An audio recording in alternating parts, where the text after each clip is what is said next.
Welcome to the Deep Dive Spirituality Conversations podcast. I'm your host, Brian Russell, and it's my privilege today to have Dr. Matt O'Reilly.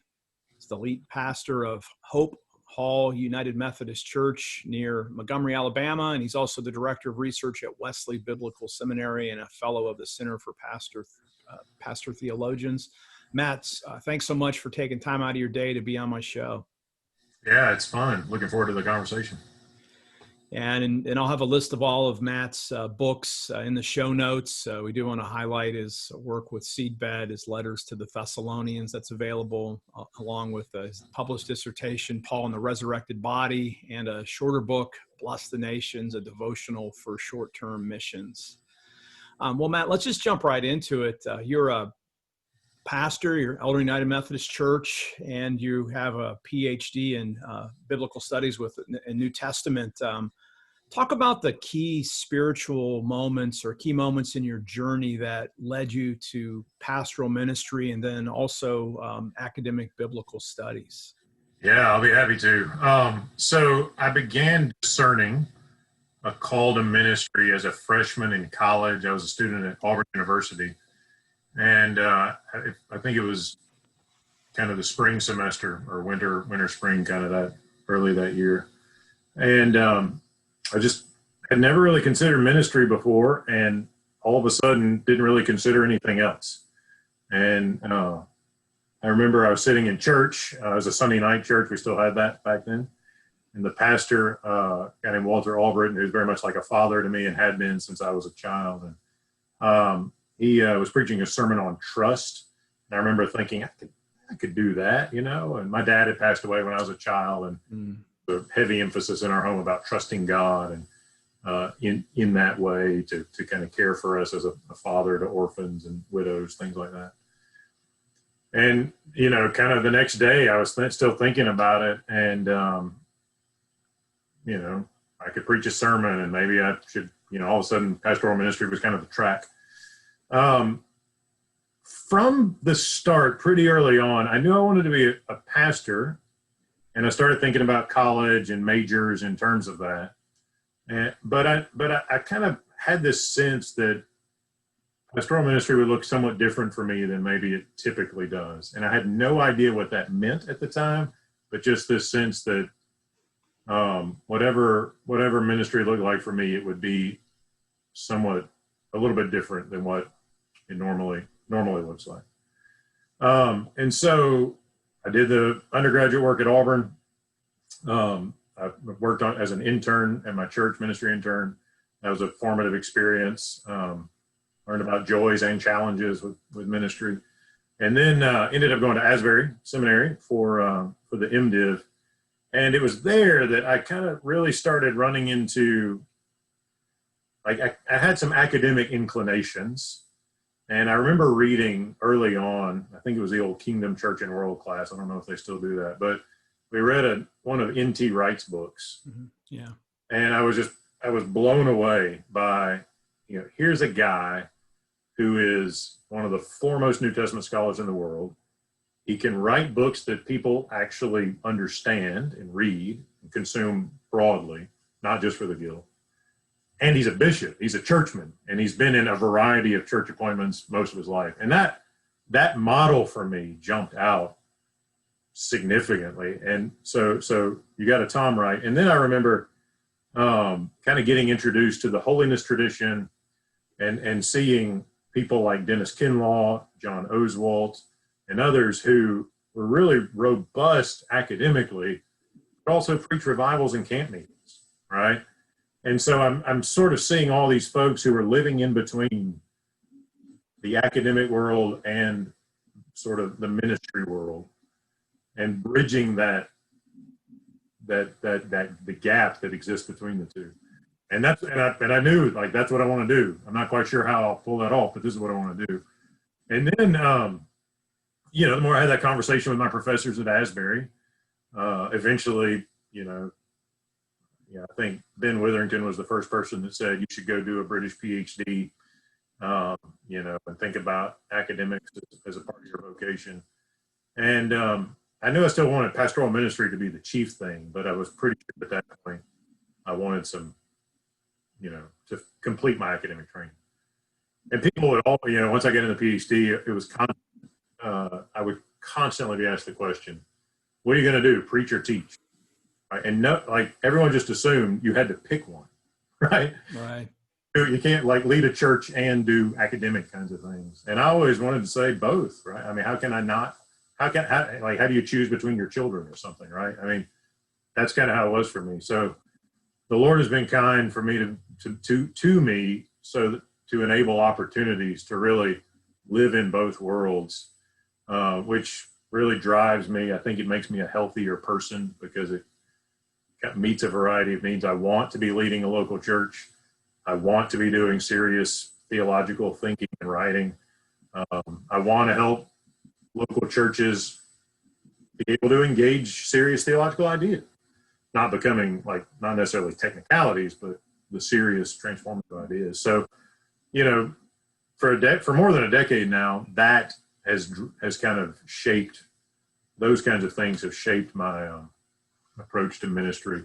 And so the distinctive thing that I was sensing as an undergraduate but didn't know what it was what I now call the vocation of ecclesial theologian.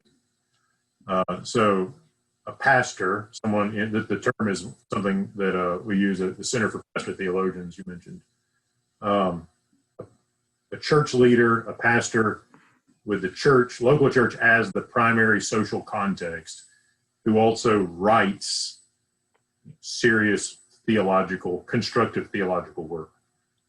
So that you have pastors who, some pastors do administration, and some pastors are focused in on maybe homiletics, and some focus in on, the executive pastor thing or the counseling. Some do extra classes in counseling and get really good at that. And so at CPT, Center for Pastor-Theologians, we want to say we need some folks to be the theological shepherds. We can't just, we love our academic theologian colleagues, but we need some folks who are practitioners who are also writing some of the serious theology as well. So that's the thing I think that became distinctive, was the focus on ecclesial theology, pastor-theologian. No, that's really good, and I'm going to go slightly off script from what I was thinking, just because this will capture the spirit of these second questions, though, I think so. I mean, I teach at a seminary, and I mean, you work at a seminary too. What do you wish academic biblical scholars, even ones that are committed to the church, knew that perhaps we don't, because even though we're guest speakers and maybe even attend a local church, we're not actually preaching weekly? What do you think? What do academic biblical scholars and theologians need to learn from local church pastors that maybe we've forgotten? Yeah, that's a good question. So,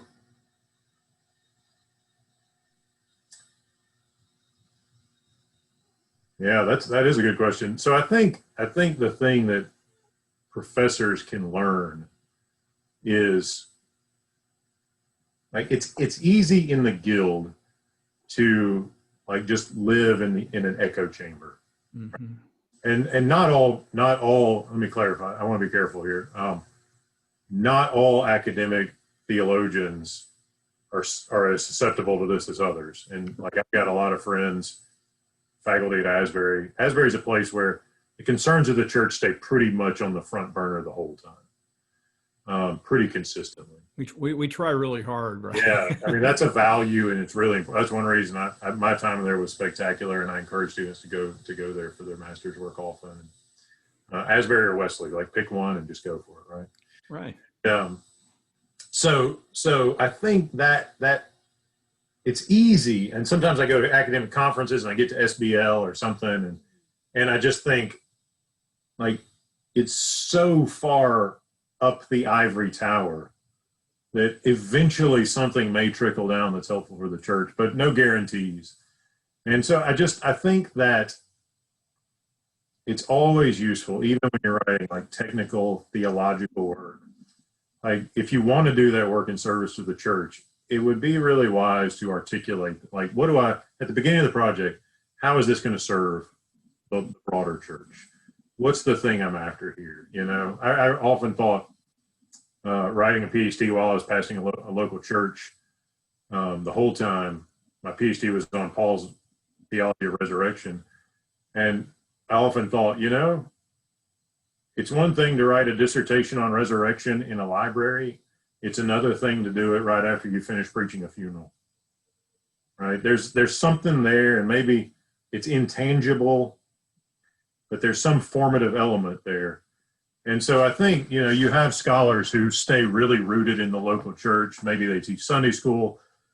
They have a real heart for the church. And that's where you really find a lot of really healthy, strong contributions. But I think pastors can help, focusing on, the practitioner side of it. Help pastors could say to academics, help us, give us resources for when we go into hospital rooms, give us resources for when we're ministering with someone who's on their deathbed. And let's bridge the gap between theory and practice. And I think that's where a lot of times, if you get a bunch of professors and a bunch of pastors in a room, the professors are going to be the teachers. The pastors are going to be the learners most of the time. Even if you're dealing with folks who've been in ministry 40 years and you bring in a prof who's been doing it for 5 or 10, right? You still have that kind of hierarchical thing. And, I think having that more of a two-way conversation instead of a lecture would be a really helpful step forward in a lot of ways. It's going to take some humility on both sides, but that's why I'm excited that you're working in the Doctor of Ministry program, because that's that one place where, as long as the faculty side, at least, I'm teaching a Doctor of Ministry class. Even right now, it's one of the only things I'm doing on sabbatical and doing some of the biblical studies pieces. And it's not like when I stand up there, I'm not going to treat these pastors like they've never exegeted a passage or ever preached or whatever. And so I've taken it as more collaborative, because I think the key phrase would be, it's the social location. I love how you said that writing a dissertation after you've preached a funeral. What changed my life, and it was a conversation I had with Alex McManus back in 2005. He was I think guest on my 4th episode, but he was a church planner. He was Erwin McManus's brother from the Mosaic Church, that's one of the real thriving congregations out in LA. And first thing he said when he met me was so funny. He goes, "What business do you have being a seminary professor if you've never planted a church?" Yeah. And it was like, geez, of all the things you can say to me, it's and I remember going, and didn't know what exactly to say. And, some of my colleagues have said, "Yeah, you should have put him in his place for insulting you." And I'm like, no, that was actually just a really interesting question, because he was getting at, do I think every seminary professor has to plant church? No, but he was getting at skin in the game, right? And that's the thing. That's right. We got to have real skin in the game. And again, I'm not suggesting because you teach at the seminary you don't. We're not going there at all. But it does matter the context out of which we do our disciplines. So biblical studies out of a local church, biblical studies in the context of mission, or biblical studies kind of sitting isolated, you have to force the applications.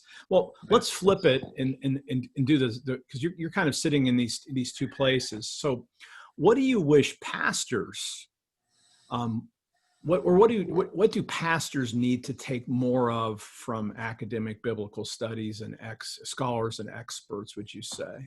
Yeah. So I think pastors would do well to read scholarship, right? And not just scholarship. So just reading broadly is crucial. I remember having some conversation with some colleagues, and I made the comment, say, if you want to be a strong preacher, like homiletician, you need to read as much as you possibly can. Read theology, read fiction, read biography, read as much as you can, and develop just a skill for deep reading. Not because, hey, there's a great sermon illustration in that novel. That's not, there may be, but that's not the point. The point is the formative power of reading. If you read deep and wide, you're just going to have a lot to draw on. And that's a long cumulative thing, right? So I think academics are really good at that. We read that's what we do. Like, we have our books, leave us alone. Pandemics are great for academics, right? Just lock me up. Yeah, that's right. You know, let me write. It's true. Start a podcast, read lots of books. Unfortunately, like, my staff and I have spent lots of time learning how to do online ministry instead of writing books right now. But, you know, those of you who have that luxury. So, you know, those are the kinds of things academics are really good at. Pastors need to be good at it. Right? You need to cultivate significant, deep, you know, you don't have to be a master of every technicality of New Testament, you know, but biblical studies is a really technical discipline. But, you know, read, you know, once a year, read a good book on theology, read a good book on the Trinity, read something on Pauline theology, read something on, you know, the Old Testament. Like I've read several things on the Old Testament this year. Just, I'm a New Testament guy. It's probably a really good idea for me to brush up on stuff outside my specialization and really, you know, do that. And I would encourage a good cross section of that for pastors, because pastors are not specialists in Old or New Testament or history or systematic theology. You kind of have to be a jack of all trades. And so, yeah, I think like pastors could really stand to cultivate that, you know, and a lot of pastors do, but like, I mean, I've heard some colleagues say, you know, I hadn't read like I read in seminary in ages, you know, I sold my books or whatever after seminary. And like for me, seminary was a chance to like get my library going. Yeah, and just cultivating that. I encourage friends and colleagues, my staff, to keep a list of what you read every year. You know, I mean, it's not a tall order to read one serious book a month. And, you know, some folks may read several, but it's not a tall order for the average person to read one book a month. And if you do that for 10 years, you will find your pulpit presence, your small group leadership presence, all of these things, you'll have a lot to draw on. Yeah, that's good. That's awesome wisdom. One of my favorite lines on my own podcast here is I always like to say small things done consistently over time yields extraordinary results. Yeah. And the power of reading is just compounding. And thanks for articulating that so well. And I want to talk about your writing style, because I think one of your real strengths, and I know you best because I had the privilege of working I didn't have to do very much editing, but I was kind of the editor.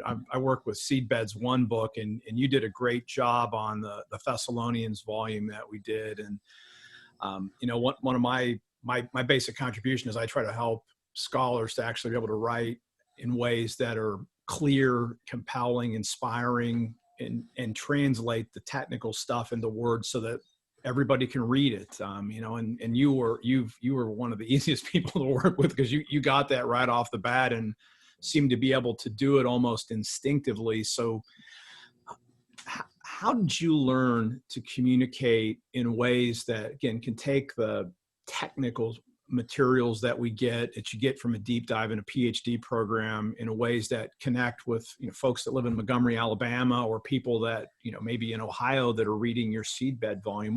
How have you cultivated that skill? Yeah. So I think I've had, like, I think at one level there's some gifting there. It just always made sense to me. Like this idea of translating things into accessible categories just makes sense to me. That said, I've tried to be really faithful with that, and I've worked hard to become better at it. And so I read books on writing pretty frequently. One of my favorites is several short sentences on writing by a guy named Verlin Lincolnborg. Everyone who has any desire to write should read this book. It was liberating for me. I read it. The first time I read it was when I was working on that Thessalonians volume. And his focus is basically forget the rules, just be clear. You know, and it's easier to be clear with short sentences than really long ones. Not to say every sentence is super short, but because you need some variation. But his focus, it helped me write and that book was a good exercise, taking the things he said and putting it into practice of just trying to write as clearly as I possibly could. You helped with that too, because I don't know if you remember this, but when I sent you a draft of the first chapter, it was twice as long as it was supposed to be. And you sent it back and said, I will not read this until it's half the length. So I had to go shorten my sentences and cut out a lot of words. And that was one of the best things, right? And I tell people that story sometimes to say a good editor is tremendous because they're going to require you to work within the limits. So yeah, I work hard to be as clear as I possibly can. You know, I'm working on a manuscript right now, and I took it home. I printed off the first chapter and took it to my son, who is 11, and we homeschool our kids, and one of their they do editing exercises, so they're learning like the little marks for when you need to strike a word, and it's part of their literary education. So I said, you want to do some editing? You can edit my chapter that I'm working on for this book, and I was really curious to see if I could write something that I took to be pretty serious theology, that my 11-year-old son could like read it and actually make sense of it, you know? So that for me, and here's another thing. This may be going a bit beyond your question, but like accessible theology is not shallow theology. Now I want you to say this, preach this stuff here, Matt. Say it again. Yeah. So this is crucial, right? A lot of times we think top level theology is shallow and watered down. And if you don't have a glossary at the back with all of the technical terminology defined, you're not doing serious theology. I think it's stunningly unhelpful. Like you can write serious stuff that really challenges people to rethink who God is, what God is like, what he wants from us, and who he wants us to become.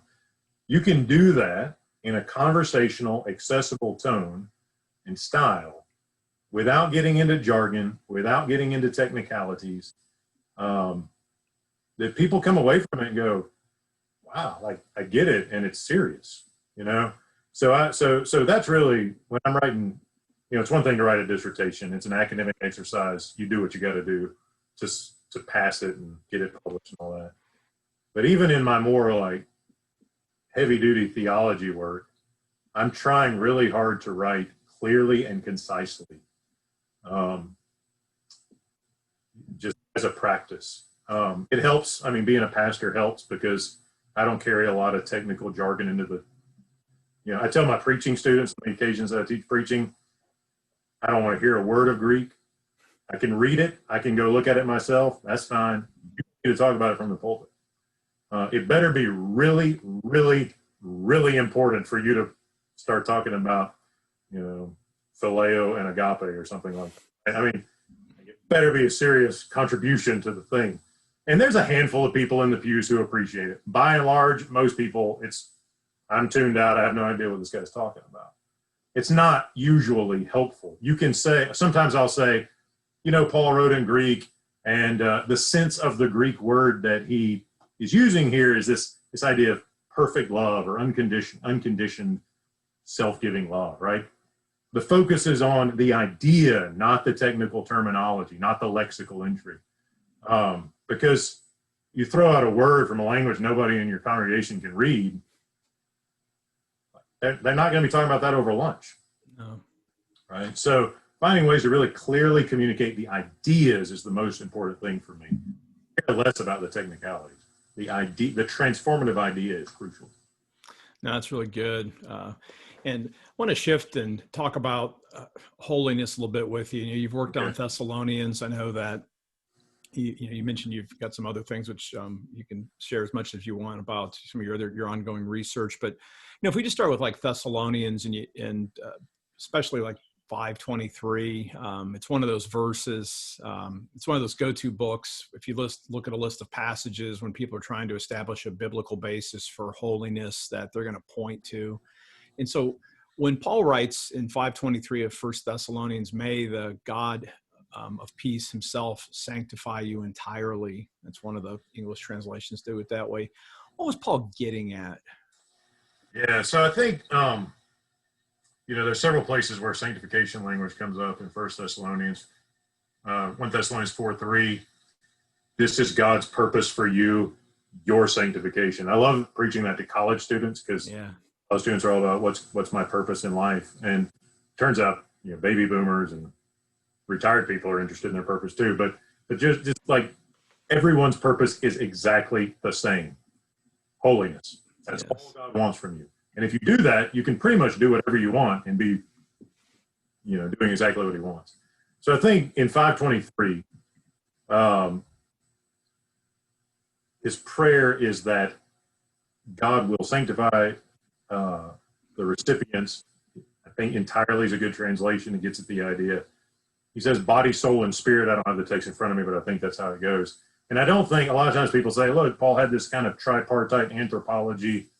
I don't think that's what's going on there. I think what he's doing is he's saying, in the fullness, like, I want the sanctifying work and grace of God should be comprehensive in your being, right? Body, soul, spirit. Like, there's no part of your life that is exempt from the gracious and powerful work of God to reproduce in you the character of Jesus. Right? That's one of the major ways I like to talk about holiness is it's about having the character of God revealed in Christ through the power of the Spirit embodied in our lives. Not just reflected, right? Embodied. That's good. Is God's character embodied in me consistently? That's what I think we're getting at with holiness. And in chapter 4, right, when he talks about God's purpose for you, your sanctification, like he goes right into sexual ethics. Yes.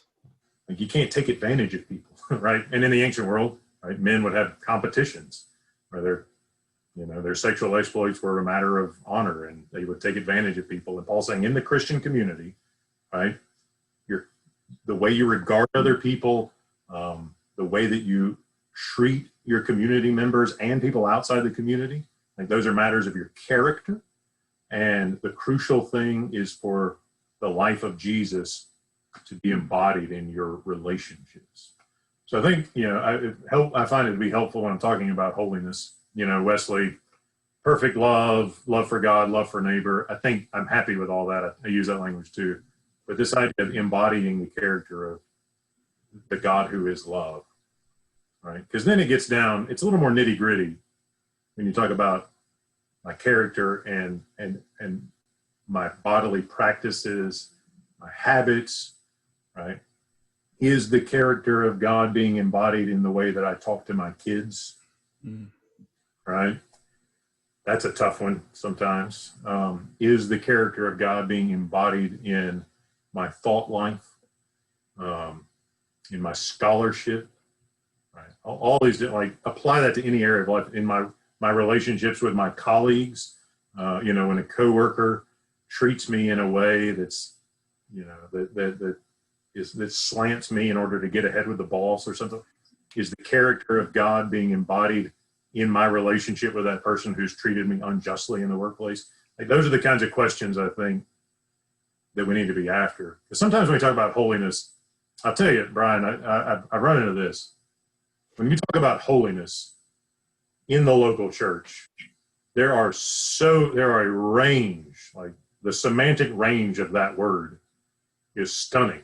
Like, for some people, it's pure legalism. Yes. Yeah. For some people, it's simply about God and has not, like, God is holy, I'm not, and I don't even think about myself in terms of those categories. For some people, it's, don't play cards or smoke or go with girls who do, right? Those kinds of things. And there's a lot of deconstructive work that has to happen. And you rebuild it around this idea of God has called us as his representatives.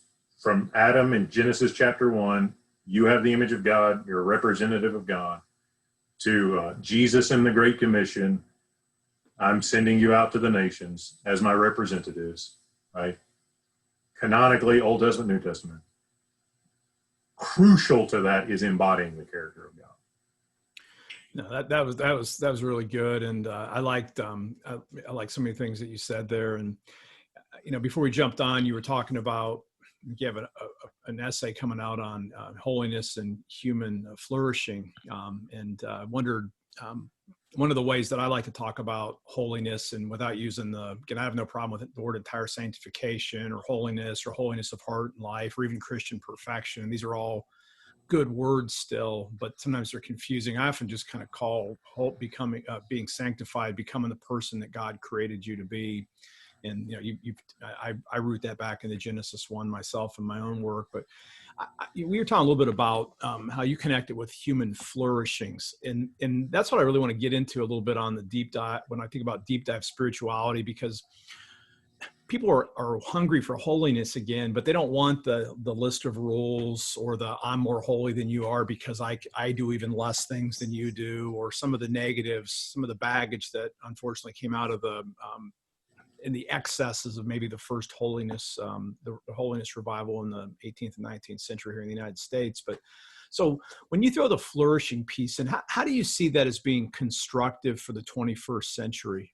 Yeah. Can you say a little bit of what you mean by flourishing, I guess, sure. Also? So human flourishing is kind of it's a topic that's getting a lot of attention outside of explicitly Christian and theological fields. So you have secularists who are working on the topic of human flourishing. It's really what does that mean? What does it look like? How do we cultivate it? All those kinds of things. Theologians are obviously working on it. People like Miroslav Volf has done some work on it. There are others. And, I was thinking about this. I had the invitation to give a paper a couple of years ago at a theological colloquium, and the focus was on flourishing. And I thought, all right, I'm Wesleyan tradition. I'm a New Testament guy. How does a Wesleyan New Testament scholar talk about human flourishing? And I thought, like, holiness, right? I mean, holiness is about God's best for human life. It's not about God cramping your style. It's not about God and his long list of rules. It's about you becoming the person he's designed you to be. And so the essay you mentioned is coming out in Wesleyan Theological Journal in this fall. That'll be the next issue, I think. And it's kind of an exegesis of Romans 6. And it kind of, the argument basically runs, if you were to, you remember those key rings from, the 90s, Christians aren't perfect, just forgiven. Oh, yeah. Things like that. What would Paul say if you handed him one of those? And, because in Romans 6, he asked the question multiple times, shall we continue in sin? And most, evangelicals with the Christians aren't perfect, just forgiven keychain or t-shirt or bumper sticker would say, what choice do we have? We're sinners, right? Humans are sinners. That's just life. Grin and bear it. You may get some victory a little bit, but by and large, you're just going to have to deal with it till glory. And Romans 6 has a radically different vision of human life than that. Right? For Paul, the answer is not, shall we continue in sin? The answer is not, what choice do we have? For Paul, the answer is a robust, absolutely not. To the degree that if you think so, you don't understand the gospel. I mean, that's basically what he's saying, right? So for Paul, what does full human life look like? And for Paul, in Romans 6, it looks like Jesus. Jesus is the paradigmatic human being, the one who died and was raised. The death he died to sin once for all. The life he lives to God. So you, I think it's verse 12, 11 and 12, reckon yourselves in the same way. Whatever's true, Jesus is the human being who has died and been raised. His resurrected life defines what it means to be human. It is a life free from the power of sin, and that is the prototypical existence for the Christian life, right? So, and that's the basis for the imperative. Do not submit your bodies to sin for wickedness, but to God for righteousness. And the whole thing comes to its conclusion at the end of Romans 6. So he doesn't mention holiness. He's talking about holiness the whole chapter. He doesn't mention the word till the end of the chapter. He says, the fruit is holiness. The end is eternal life. And I think he has in mind resurrection when he talks about eternal life. So here's this vision in Romans 6 of human life that faithfully embodies the character of Jesus and doesn't make excuses for sin, right? It's not a matter of, oh, I can't help it. It's a matter of, don't submit your body to that anymore.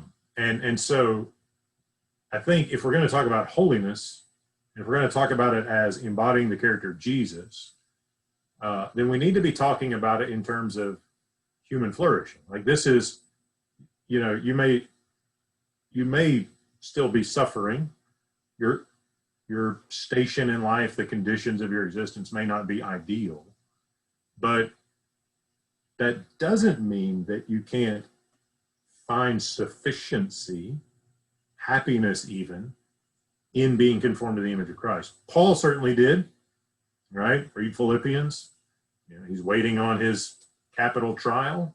He doesn't know if he'll live or die, but he has completely offered himself to Jesus, and he is thoroughly content with whatever comes his way. Like that's the kind of thing we're talking about. And the Wesleyan tradition gives us the resources for this, right? For Wesley, holiness, he said in multiple places, basically, holiness is happiness. You want to know what true happiness is? Human happiness, human life, as God designed it, perfect love. That's what it looks like. So I think our tradition has resources for that. The New Testament has resources for it. And I think it gives us a way to talk about what we think are kind of key emphases in relationship to discussions that people care about right now. You know, it's interesting that you said holiness is happiness. I've only heard a couple other people ever really say that. And why do you think why don't more people preach that as entire sanctification versus some of the ways that it's articulated, and maybe what's the lesson there as we try to engage our culture today? Well, for starters, not many people preach entire sanctification. Well, that's actually completely true. So, and we have a small sample size. Well, I convened a group of pastors a year and a half ago, and had a couple of like leading figures in the Wesleyan tradition visit us, and we had just a day, about 12 pastors who would be, sympathetic to the Wesleyan tradition, entire sanctification. And one of the things we talked about was just how much they struggle to preach this doctrine. And so like you've been working on this for a while, you've probably got a handful of standard go-to illustrations, text, topics. I've got a handful of things. Our professors, people we studied under, like they've got, you could probably name the 5 ways that your major professors articulated this doctrine. Because we worked on it for a couple of decades, or for a decade or 2 or 3 in some cases. And we kind of know it. But one of the things I found is that a lot of preaching pastors just have not, like they don't have that. And so they struggle. So I think one of the reasons you don't hear that as much is just because people don't preach entire sanctification very much. I think you get a lot of again, I think kind of what I said a moment ago, a lot of times holiness is construed as kind of a legalistic focus on the commandments thing. And I don't think that's a very helpful way to come at it. So, you just sort of, you get misdirected if that's the focus. It also goes back to what we presuppose about human life. Like, what does it mean to be a human being? Mm-hmm. And if your fundamental assumption is that to be human is to be a slave to sin, it's very hard to talk about happiness, I think, because you're just kind of like living your life. My joy is in Jesus, but I've got this weight thing, of sinfulness. And so I think that Wesley offers us help with that. That holiness is about, the overflowing of God's Trinitarian love in our lives. And that is where that's not escaping our human life. It's the fulfillment of it, right? So I like to tell people that, like, we think of human, like to be human is to be a sinner. And like, don't misunderstand me. I'm not denying original sin or total depravity. I affirm all of that. But we need to see sin as dehumanizing, mm-hmm. right? That's what's happening in Romans 6. To sin is not normal human existence. It is common human existence, but not normal human existence. To sin is it's a degradation of a human being made in the image of God. It's dehumanizing. Jesus came to rehumanize us. Jesus came, holiness is becoming human. It's good. So I think we tend to talk about human life as essentially sinful, and it's very difficult to think of human life that's not. We need to talk about sin as something that is a bondage, that is.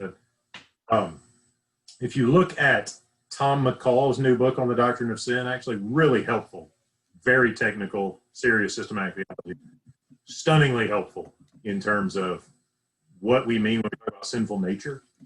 So a lot of people take Paul's language of the flesh and I think the NIV translates it the sinful nature, which may or may not be a helpful translation. And sorry if this answer is a bit longer than you want. No, it's great. So Tom really comes after that and says, when you look at sin in all these texts, it's not sinful nature, it's the corruption of our nature. Yes. Right? Sin, he argues, the title of the book is Against God and Nature. And so he argues throughout that sin is against human nature. Right? It's not the essence of human nature, that we're all culpable for it, we're all complicit in it, but it's not the essence of what it is to be a human being made in the image of God. And so we need, instead of talking about I have a sinful nature, we should talk about my nature is corrupted by sin, or something like that, right? And that would be a better, the flesh for Paul is the corruption of human nature, and life in the spirit is the restoration of human nature. And so we need to get those kind of categories in our language, in our preaching, and all those kinds of things. No, I think that's really helpful. That's really constructive. You named it. It's funny. One of my projects is I want to collect illustrations of entire sanctification, and so I have my my handful. We had some of the same teachers. I was mentored by John Oswald, so I know a lot of the ways he articulated it, which he picked up a lot of stuff from Dennis Kinlaw. So if you're going to say, if you're preaching entire sanctification, what is do you have an illustration that you like the best that kind of captures what it would look like, or to help a regular person understand what it is? Because we have people that listen to this that this is relatively new to them. Yeah, absolutely. So I really like to one of my favorite places to preach Christian perfection is Philippians 3:11 through 17 or so, right? Because you have Paul say, and again, I don't have the text in front of me, so let me just, but I think it's like this. He says in 12, I've not yet reached perfection. And in 3:15, he says, those of us who are perfect. Right. Same root. One is a noun and one is a verb. So it's a slightly, the morphology is a little different, but same root. Teleos is the root, basically the root word. And so what's going on here, right? And Wesley's sermon on Christian perfection was on this text also. And so is he perfect or is he not? And what's going on here? Well, when he says I've not yet reached perfection, he's talking about the resurrection. He's talking about when Christ returns, when the body is raised, that's what he means by full glorification, human perfection. He hasn't got that yet, but Paul is comfortable saying, and I don't agree with folks who think that he's being kind of tongue-in-cheek here with the Philippians. I think he's legit. I think he's owning the label. He's not afraid to say those of us who are perfect. So what does he mean by that? Well, the whole chapter is governed by this foot race image, right? Mm-hmm. You've got, I'm not looking back. I'm looking ahead because I'm seeking the upward call.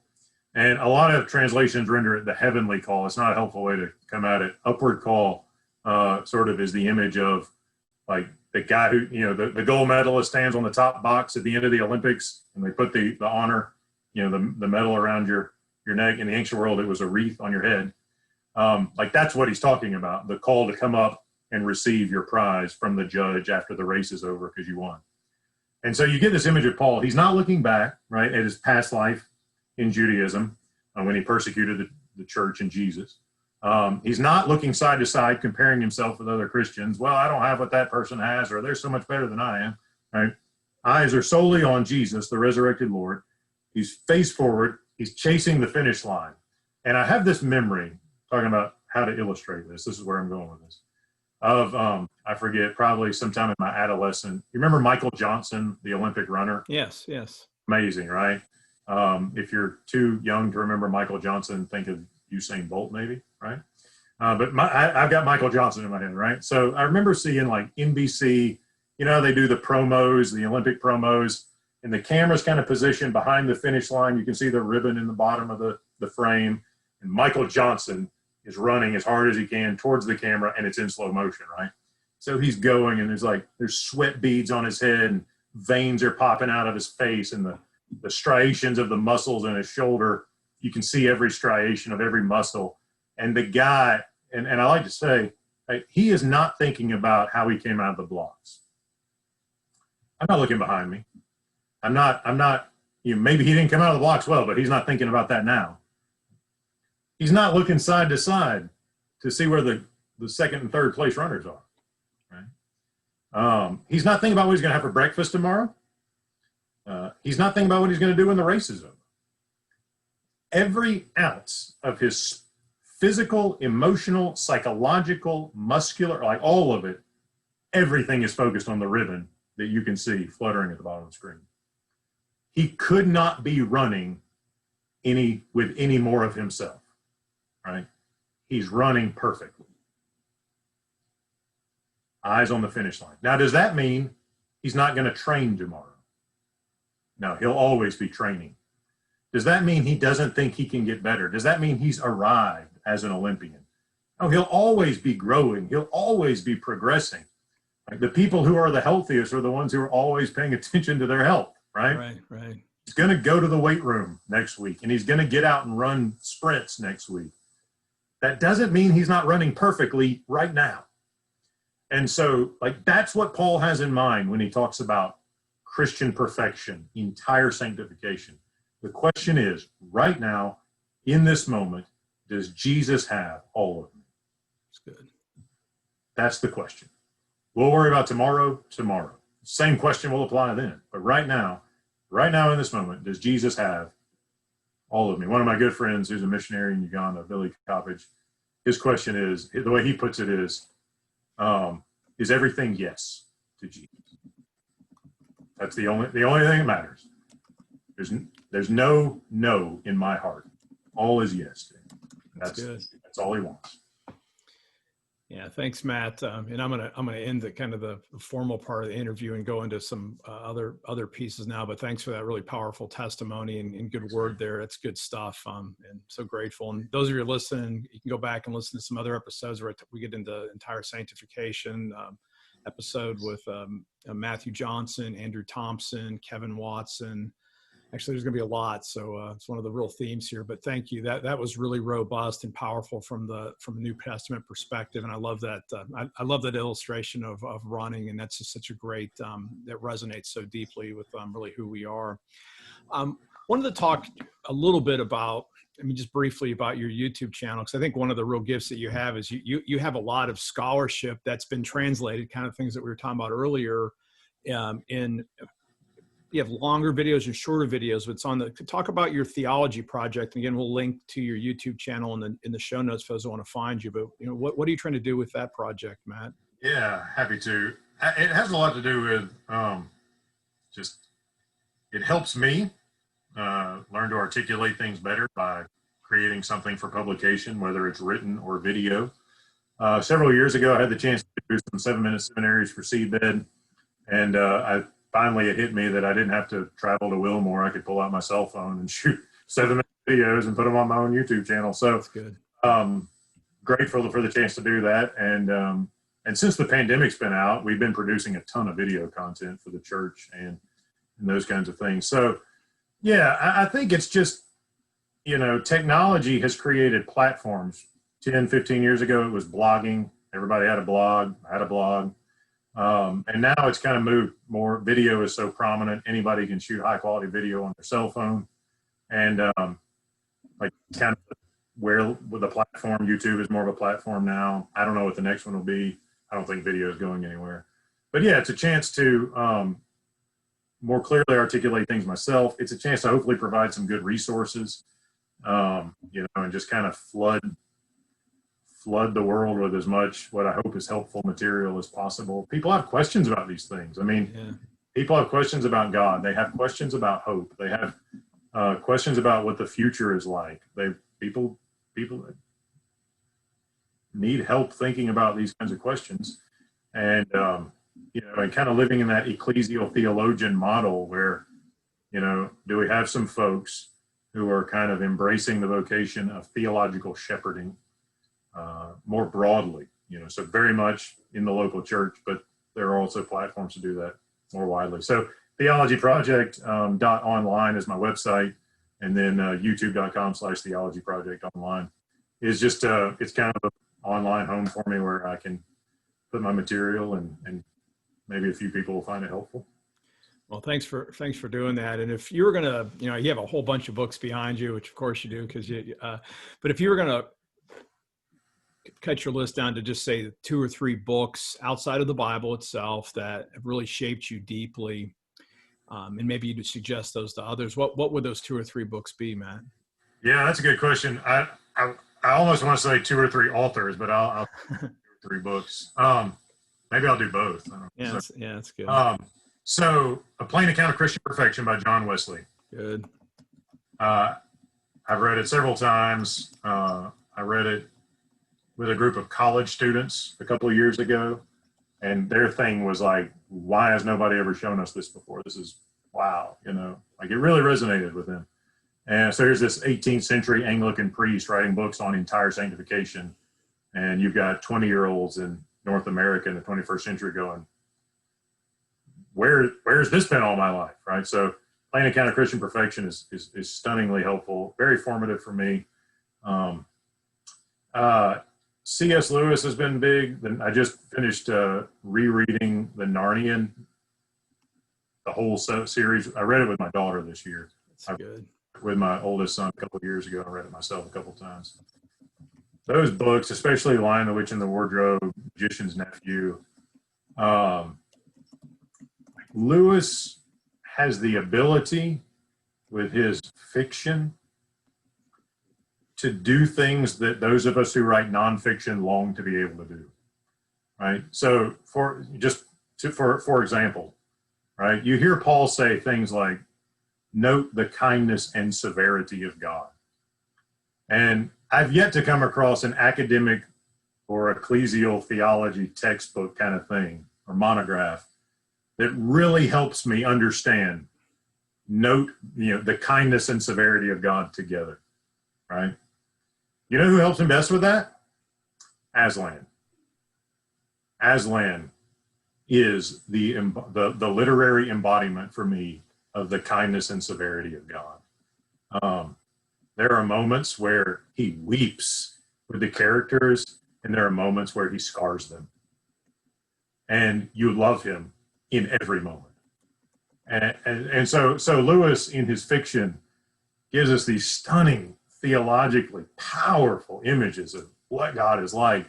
I've never met a nonfiction work that could do it the same way. So that's one reason pastors should read those kinds of things. Fantastic. And then this may sound a little weird, but it was really important for me. N.T. Wright's The New Testament and the People of God, the Big Red Book. Yeah. Like, this is not a book the average person is really going to want to go and dig into. But it was for me, when I mentioned earlier, like finding someone who was a church man, but also did really serious New Testament scholarship. That was probably the first scholarly work of his that I read. And it brought the biblical world to life for me in ways I had never experienced it before. It's a history book, New Testament history, Pharisees and Josephus and all that. And, the Maccabees and just messianic hopes in the Second Temple period. For me, it reframed the New Testament into one of the most, it just made things so much more intelligible, so much more coherent, so helpful for me in so many ways. So Plain Account of Christian Perfection, The Narniad, and something by N.T. Wright. Those are, good. by the way, those are my three. If you were to say who are your three major influences, Lewis, Wesley, and Wright, all Anglican folks, right? I've been more outside of the Bible. Those three authors have influenced my ministry and scholarship more than anything.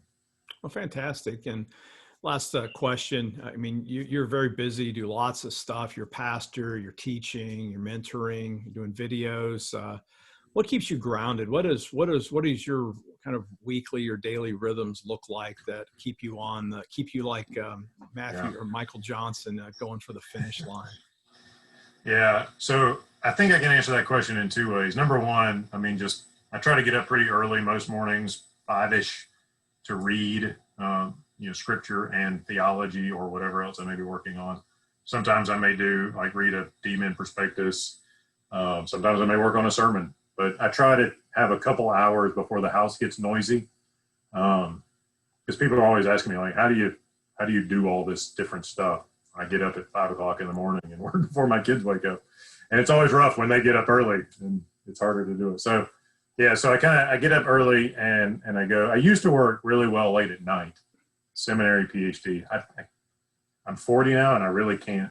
The last 2 years I've not been successful. I just fall asleep. I don't work well at night anymore. So I have to do it in the mornings, sometimes at night, but mostly morning. And then every day looks different for me, whether it's time with my staff, time with church members, whether it's a study day, sermon prep days. I've always longed to be the guy who could write 500 words a day and just churn it out. I've never successfully done that. Probably to my editor's dismay, probably wish I would. So a lot of times I know that I'm going to have seasons, Advent, Lent, probably not going to get a lot of writing done. But, January, not most folks are knocking down the pastor's door, and I'm going to probably try to crank some things out. Deadlines are good. If an editor wants something for a journal and there's a cutoff date, I'll clear out a few days and just power through it as hard as I can. So that's kind of like day-to-day ground level. If you want to go 30,000 feet, everything gets weeded through the vocation of ecclesial theologian. Every video that gets made, every sermon that gets preached, every speaking commitment that I accept, every book that I, propose to write, every student I mentor, every pastoral group that I gather with, I'm saying yes and no to things based on, does this contribute overall to the sense of calling and vocation to be a theological shepherd of the local church and the larger church? So that's how I sift through things. No, that's really good. That's almost a whole other conversation. We'll have to get you back on and talk about some of that. That's such a critical thing. A person kind of knowing what their identity is, understanding their purpose, and then living that out essentially unapologetically. Obviously, a funeral happens, you're helping a family, but I mean, that fits in your calling, but you have to know where you're going. One of my lines I like to use on old Christian leadership training, Jim Rohn always said, either have a plan for your life or someone else will have a plan for you. And what do they have planned for you? And not too much. And so you got to know what you're doing there. So again, I want to thank you for the generous gift of your time today. I want to honor you for your work in the local church, also in theological education and in writing and in getting the good word out to so many people. So thank you so much, Matt, for your time today and for your ministry. Hey, thanks, man. It's been a joy. I appreciate you having me on your podcast. Okay. Well, thank you, everyone, for listening. Also, live by faith, be known by love, and be voices of hope in a world that desperately needs it. Amen. Hi, this is Brian Russell, and thank you so much for listening to the Deep Dive Spirituality Conversations podcast. It's a real privilege to serve you through this medium. If you would take just a minute and click subscribe, whether you're seeing this on YouTube or listening to it through Podbean, iTunes, Spotify, or wherever else you receive your podcasts, I would be grateful. And if you really like the content, please leave a review so other people can locate this podcast. If you have ideas for guests or you just have questions, you can reach out to me, deepdivespirituality@gmail.com.